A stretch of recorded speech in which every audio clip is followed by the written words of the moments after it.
Assalamualaikum warahmatullahi wabarakatuh. Saya ucapkan selamat siang dan terima kasih kepada Bapak Ahmad Syukron selaku dosen pengampu mata kuliah Bahasa Indonesia serta teman-teman kelas 32 yang telah memberikan kesempatan kepada saya untuk mempresentasikan hasil kerja saya. Sebelumnya, izinkan saya untuk memperkenalkan diri.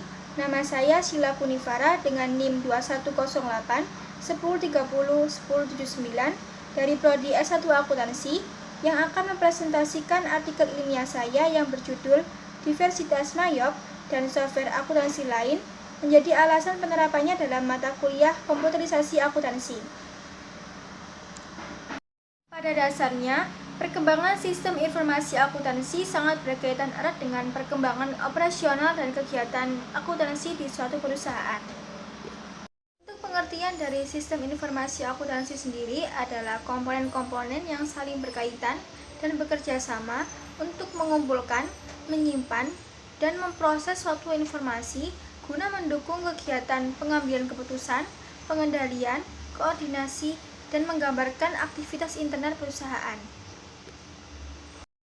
Selanjutnya, sistem informasi akuntansi memiliki 5 peran penting, diantaranya sebagai alat pendeteksi penyimpangan, pengawasan manajemen dan operasional, berperan dalam pengambilan keputusan, memperoleh informasi akuntansi dan keuangan, serta perencanaan strategis. Selain itu, perkembangan teknologi informasi sangat berdampak signifikan terhadap perkembangan dan perubahan sistem informasi akuntansi. Dampak nyata yang dapat kita lihat saat ini adalah penggunaan software akuntansi dalam suatu perusahaan. Berdasarkan penjelasan Marty dalam jurnal yang diterbitkannya pada tahun 2002, software akuntansi adalah aplikasi dari accounting system yang berbasis sistem database dengan menggunakan teknologi komputer. Dengan adanya perkembangan teknologi informasi, menjadikan software akuntansi memiliki peran penting bagi seorang akuntan dalam melaksanakan pekerjaannya. Di antaranya, mempermudah pekerjaan akuntan dengan menghasilkan data yang akurat, berperan dalam pembuatan laporan keuangan dan laporan rutin bagi pihak eksternal maupun internal, menghasilkan informasi bagi pihak eksternal, menghasilkan informasi untuk penilaian kinerja baik bagi karyawan dan atasan, sebagai penyedia data perusahaan masa lalu untuk kepentingan audit, dan serta sebagai alat pengaman harta kekayaan perusahaan. Tak hanya satu atau dua saja software akuntansi yang beredar di pasar internasional, melainkan terdapat puluhan hingga ribuan software akuntansi yang beredar. Berikut ini beberapa contoh nama-nama software akuntansi baik dari luar negeri maupun dari dalam negeri yang sering digunakan oleh perusahaan di seluruh dunia.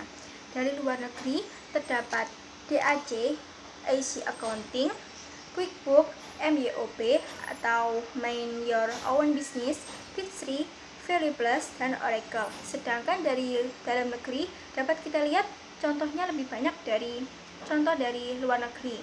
Di antaranya Accurate, Zahir, Chris Hand, Acosys, Cursus, The Accounting EAS, Microsoft Office Accounting Express atau MOEI, FINA, Integrated System, Jurnal ID, MAS, Omegasoft, dan Zahir.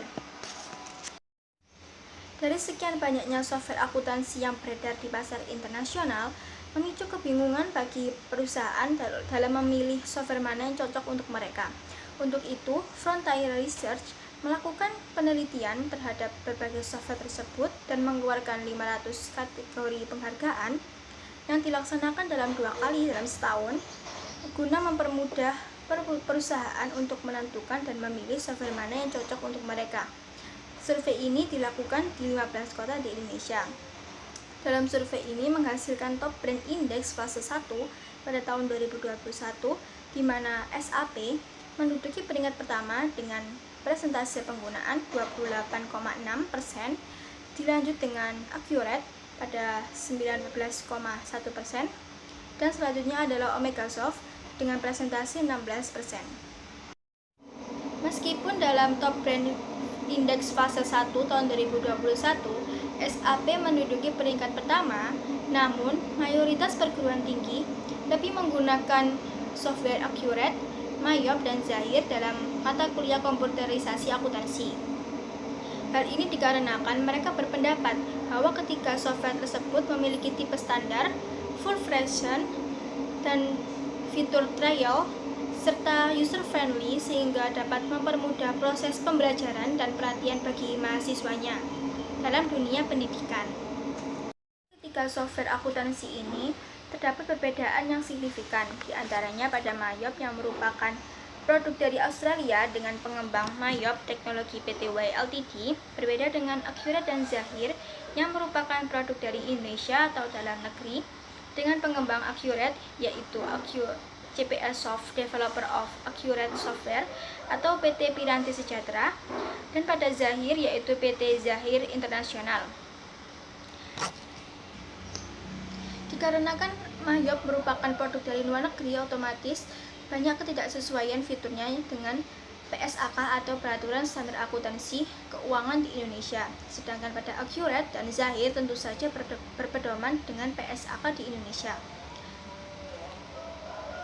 Selain itu, Mayop memiliki fokus utama untuk memenuhi kebutuhan UKM dan perusahaan di seluruh dunia, sedangkan Accurate dan Zahir hanya memfokuskan fiturnya untuk UKM dan perusahaan di Indonesia saja. Selain itu, pada Mayop tidak terdapat fitur untuk melaporkan perpajakan, sedangkan pada Accurate dan Zahir ada fitur tersendiri untuk melaporan perpajakan. Tetapi pada Zahir lebih lengkap dan lebih rinci, seperti ada fitur untuk PPH dan PPA sendiri. Dengan adanya perbedaan dan persamaan yang signifikan dari ketiga software tadi, maka perlu kita ketahui dan perlu kita cari tahu tentang kelebihan dan kekurangan dari software Accurate, Mayop, Zahir, dan SAP sebagai acuan dan penunjang alasan tinggi rendahnya penggunaan keempat software tersebut dalam dunia pendidikan maupun perusahaan. Yang pertama, kita akan membahas mengenai kekurangan dan kelebihan dari SAP atau System Application and Processing bagi perusahaan dan bagi lembaga pendidikan. Kelebihan software ini bagi perusahaan adalah software ini berbasis ERP yang berarti termasuk dalam sistem yang telah terintegrasi untuk mendukung kegiatan operasional suatu bisnis atau perusahaan. Selain itu, standar akuntansi yang digunakan pada software ini merupakan standar akuntansi internasional yang dapat dikonfigurasikan dengan standar akuntansi keuangan di Indonesia, sehingga aturan perpajakannya juga sudah relevan dan sesuai dengan keuangan perpajakan di Indonesia. Tak hanya itu, biaya jangka panjang dapat dihemat dalam software ini. Selain itu, intercompany management pada software ini dapat dikonfigurasikan sehingga apabila terdapat transaksi secara online dapat langsung terhubung atau terkoneksi secara langsung pada perusahaan konsumen atau supplier. Namun, kekurangan dari software ini adalah biaya yang dikeluarkan dalam pengoperasiannya cukup besar. Selain itu, kelengkapan dan kekompleksitasan software ini membuat kesulitan dalam penggunaannya sehingga tidak user friendly dan perusahaan masih harus terus melakukan konsultasi pada penyedia software SAP dan melakukan pelatihan khusus yang berkelanjutan pada pegawainya saat terjadi mutasi pegawai. Lalu, untuk kelebihan dan kekurangan bagi lembaga pendidikan, yaitu kelebihannya adalah software ini memiliki fitur yang lengkap dan sudah sesuai dengan standar akuntansi di Indonesia, sehingga meminimalisir kebingungan mahasiswa saat berada di dunia pekerjaan. Namun, yang perlu dipertimbangkan sekali lagi bagi lembaga pendidikan adalah biaya yang cukup banyak dan cukup mahal untuk pengoperasian software ini. Selanjutnya adalah penjelasan mengenai kelebihan dan kekurangan dari software Accurate bagi perusahaan dan lembaga pendidikan. Bagi perusahaan sendiri, software Accurate memiliki kelebihan diantaranya merupakan karya anak bangsa yang tidak pernah keluar dari 3 besar dalam top brand index. Selain itu memiliki tampilan yang user-friendly, tersedia dalam 2 bahasa, yaitu bahasa Indonesia dan bahasa Inggris. Pencatatan persediaannya sesuai dengan PSAK, yaitu FIFO dan Average. Selain itu memiliki jobcasting software yang handal menggunakan database server Firebird dengan sistem SQL dari server client class. Selain itu, biaya yang dikeluarkan cukup murah mulai dari 8 juta dan tanpa biaya pemeliharaan lebih. Namun kekurangannya adalah bukan merupakan aplikasi ERP dan tidak memiliki modul intercompany. Selain itu, masih perlu pengembangan lebih pada fitur laporan perpajakannya, dan fiturnya itu tidak lebih lengkap daripada Zahir, serta tidak memiliki masa percobaan atau training pada saat pembelian pertama. Lalu untuk kelebihan bagi lembaga pendidikan sendiri, memiliki peluang besar bagi mahasiswa untuk diterima di berbagai perusahaan besar di Indonesia. Selain itu sudah sesuai dengan standar akuntansi keuangan di Indonesia, sehingga tidak membuat kebingungan bagi mahasiswa saat pengoperasiannya. Selain itu user friendly dan harganya lebih murah, dan dapat membiasakan mahasiswa untuk terbiasa dalam berbahasa Inggris saat menggunakan software akuntansi. Namun kekurangannya adalah software ini tidak dapat dikonfigurasi atau dikostum sesuai dengan keinginan penggunanya, dan fitur tambahannya dijual secara terpisah. Selanjutnya adalah software Zahir. Kelebihan dan kekurangan software Zahir bagi perusahaan diantaranya, untuk kelebihannya adalah software Zahir ini dijuluki sebagai business management software, yang berarti mampu dalam mempermudah pengambilan keputusan perusahaan yang memiliki fitur diantaranya analisa rasio, break-even point analysis, dan grafik, serta beberapa laporan interaktif dalam menganalisa laporan keuangan di perusahaan. Selain itu, tampilannya yang user friendly sehingga dapat mempermudah penggunanya baik bagi akuntan maupun non-akuntan.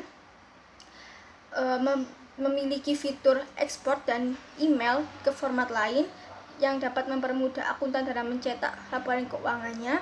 Selain itu, fitur pencatatan pajak dan standar akuntansinya sudah sesuai dan relevan dengan PSAK dan lebih rinci. Namun, kekurangan dari software ini adalah harga lisensinya yang lebih mahal tergantung pada tipe fitur spesifikasinya. Biaya penggajian dalam software ini adalah biaya alokasi, sehingga perlu mengalkulasikan sendiri. Lalu untuk kelebihan bagi lembaga pendidikan sendiri adalah software ini user friendly dan sudah sesuai dengan PSAK, sehingga dapat mempermudah mahasiswa dalam melakukan pencatatan dan pelaporan keuangan dalam software. Lalu terdapat fitur ekspor ke format lain sehingga dapat mempermudah mahasiswa dalam mencetak laporan keuangan dan data-datanya. Namun yang perlu menjadi pertimbangan bagi lembaga pendidikan adalah kekurangannya dari software ini, yaitu harga lisensinya yang cukup mahal dan lebih mahal daripada Accurate dan Mayop. Terakhir adalah software Mayop atau Mind Your Own Business. Kelebihan dari software ini bagi perusahaan yaitu tampilannya yang user friendly dan mudah digunakan, lebih fleksibel, serta penginputan yang sekali input sehingga dapat meminimalisir kecurangan. Selain itu, pengoperasiannya yang tanpa syarat meskipun berbahasa Inggris. Software ini memiliki tampilan yang sangat mudah digunakan baik bagi non-akuntan. Selain itu, software ini menyediakan fitur sandi bagi penggunanya sehingga dapat meminimalisir kehilangan data dan terjaminnya keamanan data-data perusahaan. Software ini menyediakan 105 jenis perusahaan yang dapat dikostum dan dikonfigurasi sendiri oleh penggunanya sesuai keinginannya. Selain itu, software ini memiliki fitur yang dapat diekspor ke format lain dan dapat diimage secara langsung seperti Zahir tanpa syarat. Tak hanya itu, biaya yang dikeluarkan cukup murah dibandingkan Accurate dan Zahir, terutama ada yang online juga dan gratis. Namun, dari software ini memiliki kekurangan, yaitu tidak relevannya laporan perpajakan dan standar akuntansi dengan standar akuntansi di Indonesia. Selain itu, tidak adanya fitur pelaporan perpajakan yang sesuai dengan standar aturan perpajakan di Indonesia, sehingga berdampak pada pengelolaan perdagangan konsinyasi dan pelaporan perusahaan multi company. Sedangkan bagi lembaga pendidikan sendiri, software ini memiliki kelebihan, yaitu dengan adanya berbahasa Inggris dapat mendidik mahasiswa dan peserta didik lain untuk terbiasa dengan menggunakan software akuntansi yang non berbahasa Indonesia. Selain itu, fiturnya lebih lengkap daripada Accurate dan Zahir dengan biaya yang lebih murah, bahkan tersedia gratis yang disediakan oleh pemerintah dengan versi Mayop Accounting. Selain itu, dapat menyesuaikan kebutuhan dengan UKM dan perusahaan di seluruh dunia. Tak hanya itu, penggunaannya juga lebih fleksibel dengan sekali input sehingga meminimalisir kecurangan dari mahasiswa. Namun software ini memiliki kekurangan, yaitu tidak relevannya standar akuntansi dan aturan perpajakan dengan aturan perpajakan dan standar akuntansi di Indonesia, sehingga dapat membingungkan mahasiswa saat mengoperasikannya di dunia kerja. Kesimpulan dari presentasi saya kali ini adalah, dari keempat software akuntansi tersebut dapat disimpulkan bahwa software akuntansi terbaik bagi perusahaan besar adalah software SAP atau System Application and Processing. Sedangkan bagi UKM yang masih baru berkembang adalah software Accurate. Hal ini dikarenakan software SAP memiliki fitur yang sangat lengkap dan dinilai cocok bagi perusahaan besar karena membutuhkan biaya yang tak sedikit pula dalam pengoperasiannya. Dalam Accurate pada dasarnya cocok bagi UKM maupun perusahaan besar. Namun, Accurate masih belum berstandar ERP sehingga lebih cocok ke UKM yang membutuhkan software dengan fitur yang relevan dan harga yang terjangkau. Jika dalam lembaga pendidikan disimpulkan bahwa memang Mayop merupakan pilihan terbaik dalam kegiatan praktikum, dikarenakan Mayop memiliki fitur yang lebih kompleks dan keamanan yang sangat tinggi dengan biaya yang dikeluarkan sangat minim. Selain itu, saat ini telah tersedia versi Mayop yang dapat diakses secara gratis dan online yang khusus diperuntukkan sebagai media belajar dalam komputerisasi akuntansi. Itulah beberapa alasan dari mengapa lembaga pendidikan lebih memilih software Mayop dalam media praktikumnya. Sekian dari presentasi saya saat ini. Apabila terdapat salah kata dan salah pengucapkan, saya mohon maaf yang setulus-tulusnya. Wassalamualaikum warahmatullahi wabarakatuh.